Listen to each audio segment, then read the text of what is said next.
Hey everyone. As you can see, I got the electronics out of it. Now right here. And then that's the board that we'll be using.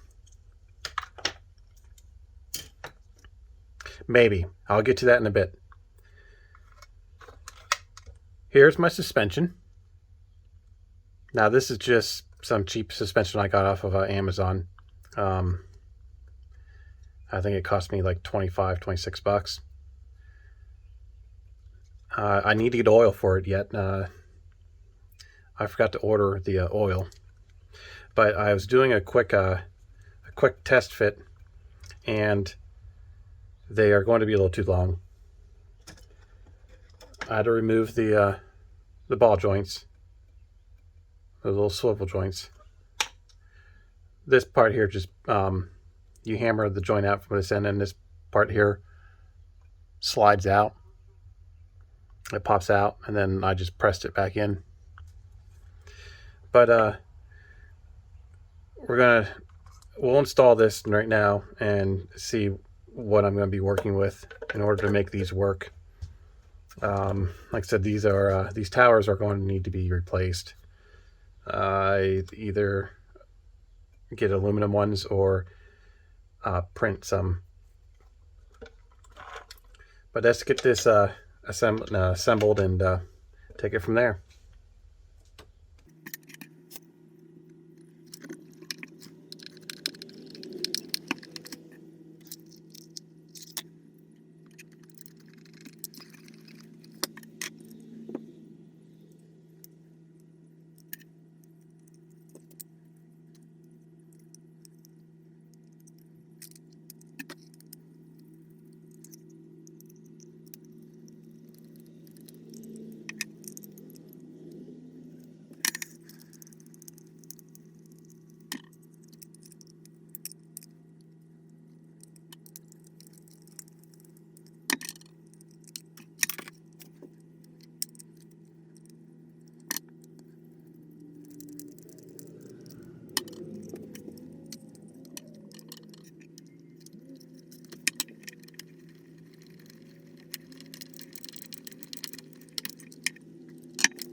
Okay, this is my travel.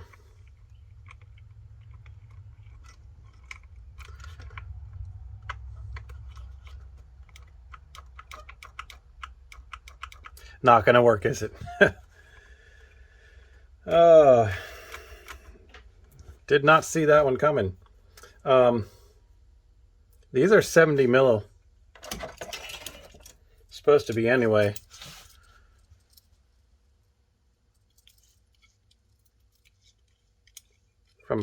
From center to center, they're supposed to be 70 mil.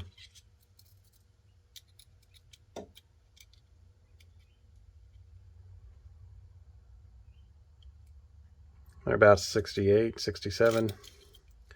Total on them, 79, 79, 80. 79, 80 millimeter. And it was 70 is what I ordered.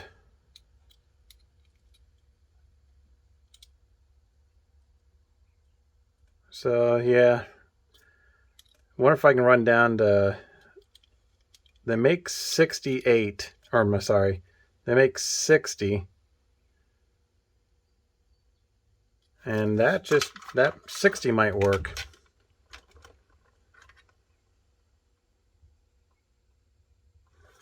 But if I drop down in size to 60, I did find them in 60, are they going to be as thick? Or are they going to be a little bit smaller, you know, in diameter? Maybe I'll get some in. That's what I'll do. I'll get some 60 in and take a look at them. And I can always send them back if well, I can probably use them for another project. But anyway, I'll get some 60 in before I put new towers on. But look at the travel on this one compared to that one. They're just There's nothing there. All right, well, how high would I have to take this?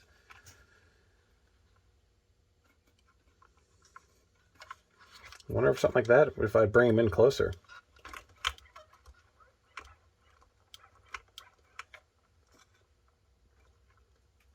Well, that gets in the way. I'll mess around with it tonight. I'll see how quickly I can. I'll get some measurements of this, and I'll see about printing some, having this printed while I look for smaller ones as well, or maybe I can take an aluminum bracket. No, I get those towers and maybe cut these off. Put a tower. Actually, I'd have to cut it back into here. I'd have to cut it back into here to allow for the thickness, and then put a shock tower up. I wonder if I could do something like that. That might be no. That the geometry of that is not. No. And my dog is going nuts over something. Who knows what he's gone.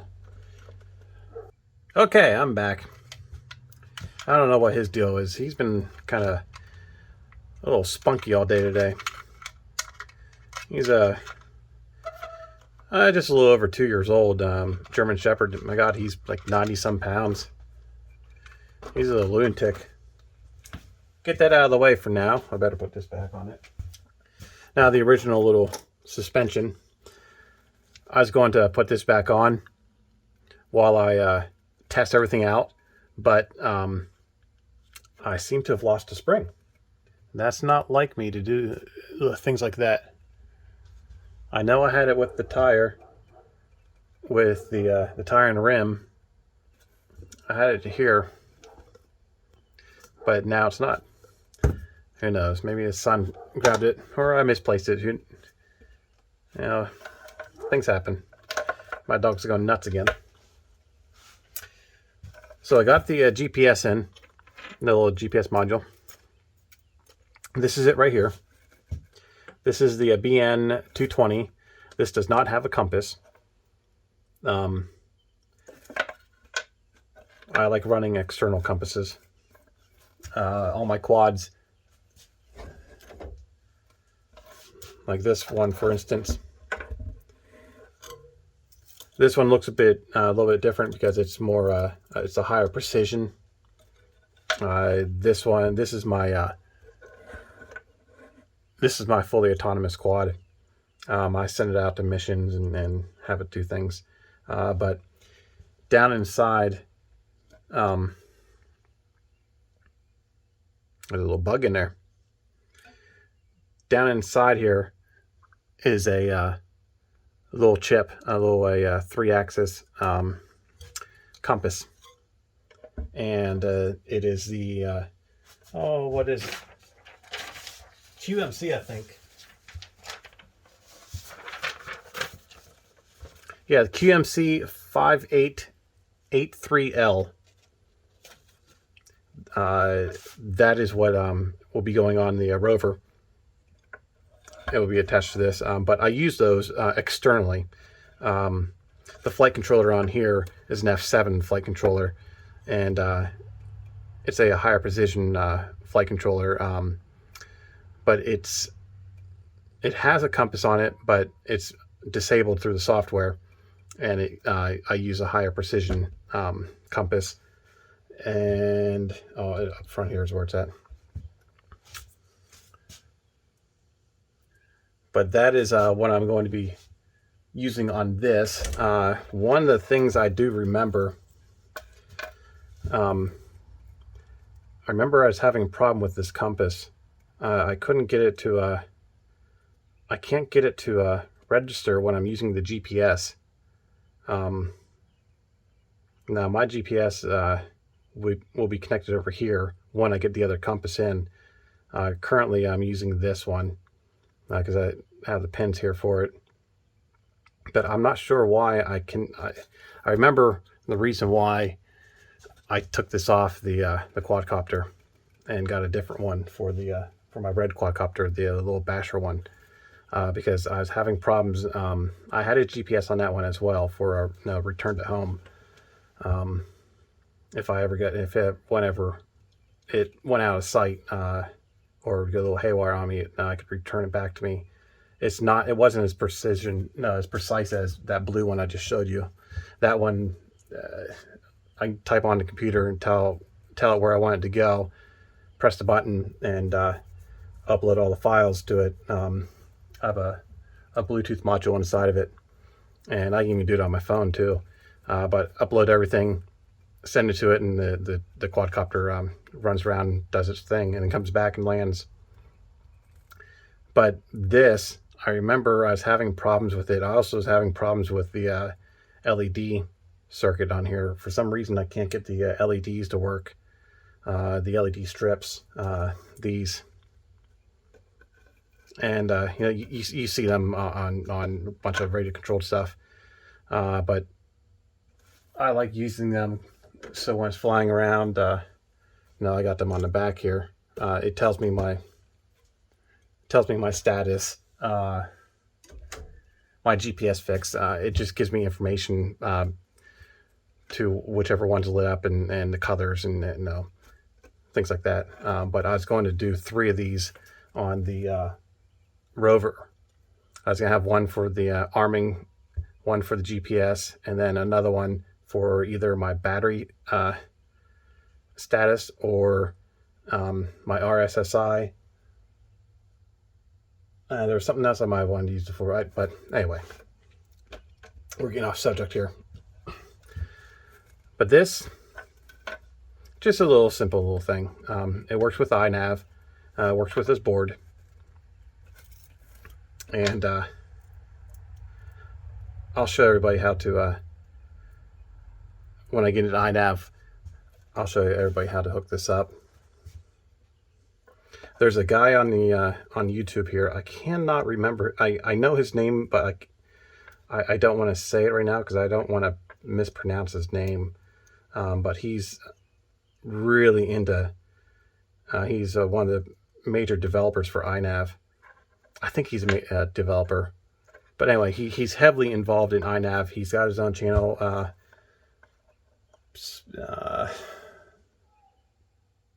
Pego Pulaski or something like that. I have to look it up. But he's really not into it, and I'll when I go into the computer, when I show you the computer and how to set iNav up to it, I'll leave links for him. A link to his channel. Peblo. If I know I'm saying that wrong, and I'm sorry. This goes. I'm just not on it today. I'm losing everything. Okay, here it is. It's tucked back behind my little. This is a raised wall. You can see here on the sides. My platform, my bench is down here on the bottom. Well, I'll show you. So that's my workbench right there. And then I put this, it's just a styrofoam block I have. And with a piece of wood I have just kind of tacked on to bring it up closer to the camera. I was running a GoPro, just an old GoPro 3 for the other videos, and then just a few videos back. Which ones were they? The John Deere, when I was making that metal mower, the mower deck that raises and lowers, that is all on my phone. And I mentioned it in the other videos, but I'm running this all in 4K, recording it all in 4K. So those of you that want to see better, finer detail, you can.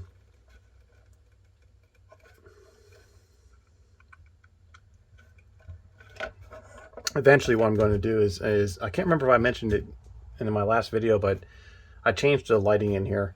I still have my main light here, but I added 2 lights off the side here to kind of light up the front here, because I was noticing in my videos that when I'd hold something up to the side like this, it was dark here. I'd had to in post I had to lighten it up a little bit.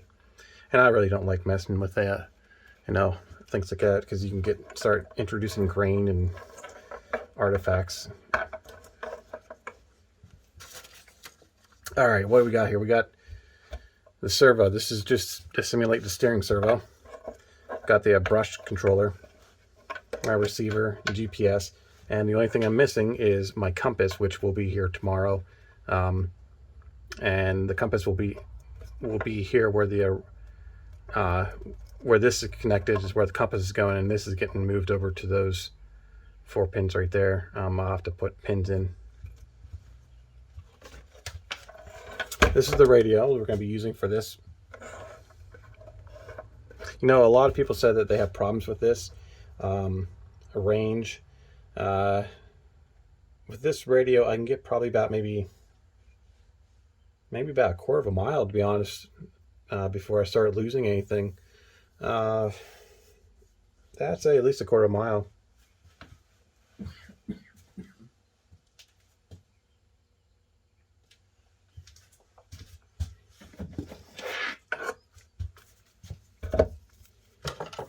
See what battery we have that's good.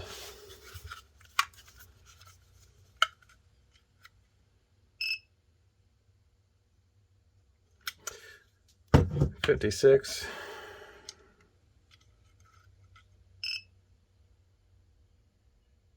$75. We'll use the 75 one.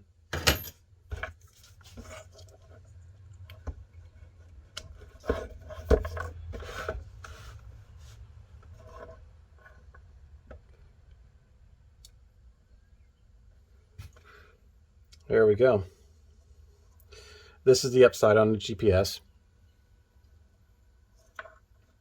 But we'll put it down here so you can see the status of it.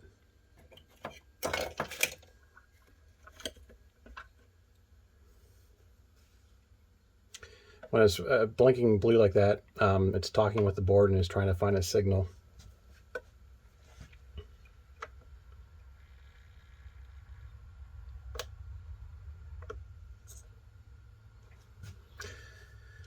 This is the throttle. Of course, this is set up for quadcopter, as well as my airplanes.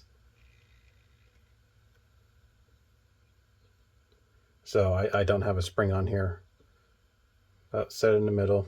Well, actually, the way I have this set up now, I already have the firmware flashed to this. I already have iNav flashed onto this. I did it ahead of time to make sure that board was still working, and but I still need to completely set it up. I just did a default bind with these two. I did not do any kind of model setup in here, nor on the flight controller. It's set up for a rover, but I didn't adjust anything in there. So I'll show you guys how to do all that. I have enough in there just to get everything demonstrated, but we'll arm it. Let's see that little blinking white light there. I'm going to turn it on. It lights up as armed. But you see how that red light's on? That red light is telling me there's a problem. It's either not a GPS signal, because this GPS will blink red. It'll blink blue here, it'll flash blue, and then this right here will start blinking red. It'll blink it about maybe once every 2-3 seconds to tell me I have a GPS signal, and then it will blink about once every second, that's saying that I have GPS lock. One of the things that this is by default, it will not allow me to arm the board if you have any kind of module connected to it that's not getting signal, like the GPS. If there's no signal, it will not arm. I must have something. I think the red one might be 3D lock, but with the blinking blue, I'm arming the board right now, and that white light is lighting up. So that's telling me that it's armed. At least it's supposed, no, that's what it's supposed to be doing anyway. Who knows what it's really doing. But anyway, here's the steering. Let's see if I can get something on there for you.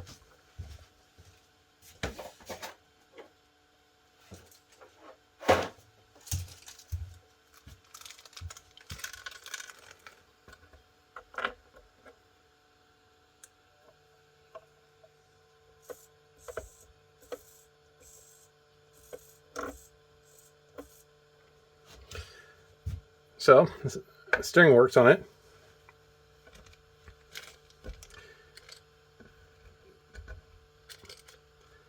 The motors, wonder if there's something I can do to show that it works.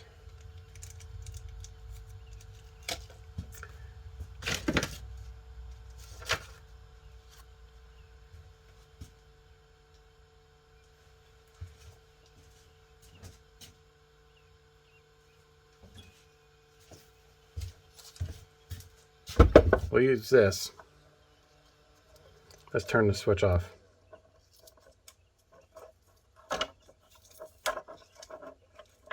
Yeah, we killed the switch while still trying to get GPS signal.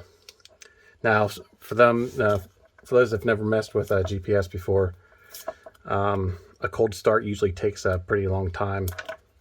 A cold start would be, not having it run for a while. Even though it does have a battery, not having it run for a while, like a few hours or a day or so, and then starting it up, it takes a while for this to get a signal.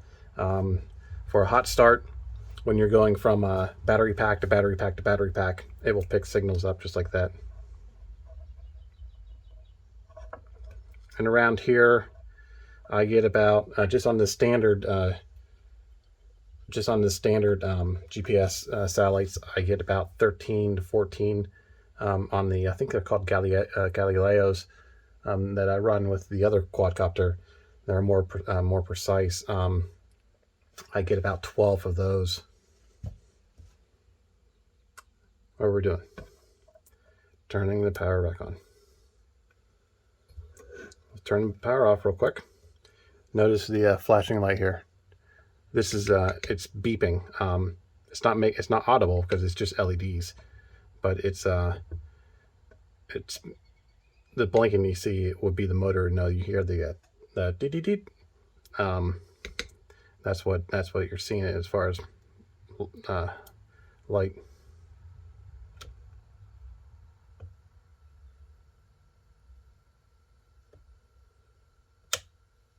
See now how that's flashing rapidly? It's not allowing me. Oh, there we have GPS lock. So we'll turn that off.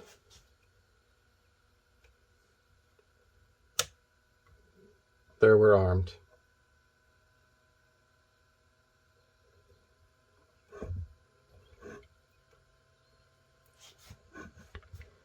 Now the way this, like I said, this is a default setup right now. If you noticed, when technically this would be in reverse. That's why we're not seeing anything. But if I bring it up to center, and that little flash that we had, I'll disarm this again. The way this is set up is when I arm this, this is not armed yet until I bring this up to neutral with the rover.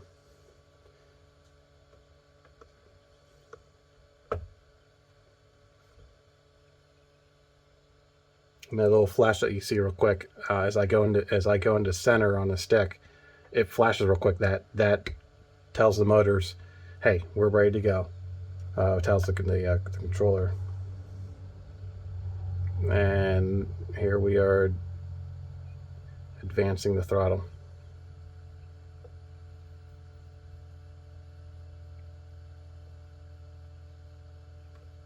I don't know if this camera can pick it up or not, but it's pulsating. I can see it pulsating.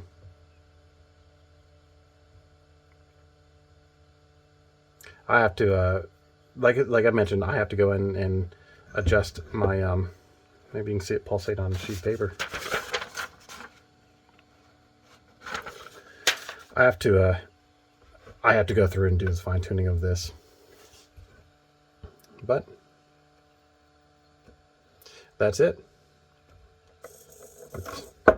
Got the main things. I'm not sure why we lost GPS signal again. Who knows?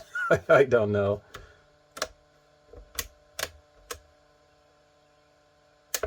I had the radio set up real quick for, this is modes. This is my return, not my return to home, but this is my set home. So when I flip this in the middle, it's telling this where it's home, you know. And then this is my fail-safe to see if, or no, this is my return to home to see if it was working, but it wasn't working. And the reason why it wasn't working is because I don't have a GPS on it. Or not, I'm sorry, not a GPS, a compass. I need to have a compass on here in order for it to work.